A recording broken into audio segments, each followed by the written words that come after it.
Hi everyone, I'm Gabriella. How are your Filipino listening skills? In this video, you'll have a chance to test them out with a quiz. First, you'll see an image and hear a question. Next comes a short dialogue. Listen carefully and see if you can answer correctly. We'll show you the answer at the end. Are you ready? May isang babae na nakikipag-usap sa isang empleyadong nagtatrabaho sa Koreo. Paano niya ipapadala ang kanyang pakete? Hi, gusto ko sanang ipadala ang paketeng ito sa Alemanya. Okay, gusto niyo po bang masubaybayan ng pakete? Oo, may ilang bagay sa loob na napakahalaga.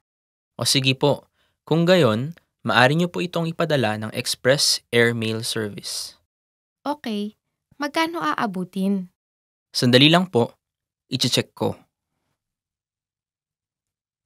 Pasensya na po kayo, pero ito po ay higit sa 20 kilo, kaya maaari lang maipadala by sea.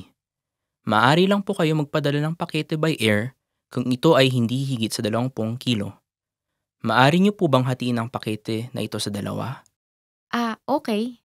Ang pinakamura at pinakamadaling opsyon ay ang tanggalin ang kahit anong nasa loob ng paketeng ito para maging mas mababa sa 20 kilo at ipadala na lang bilang isa. Okay, sige, tatanggalin ko ito at ito. Sige po. Ayos na po siguro. Magaling kung ganoon.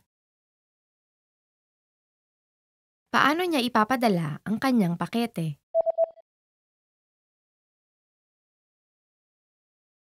May isang babae na nakikipag-usap sa isang empleyadong nagtatrabaho sa Koreo. Paano niya ipapadala ang kanyang pakete? Hi, gusto ko sanang ipadala ang paketeng ito sa Alemanya. Okay. Gusto niyo po bang masubaybayan ng pakete? Oo, may ilang bagay sa loob na napakahalaga. O sige po. Kung gayon, maaari niyo po itong ipadala ng Express Air Mail Service. Okay, magkano aabutin? Sandali lang po, i-check ko.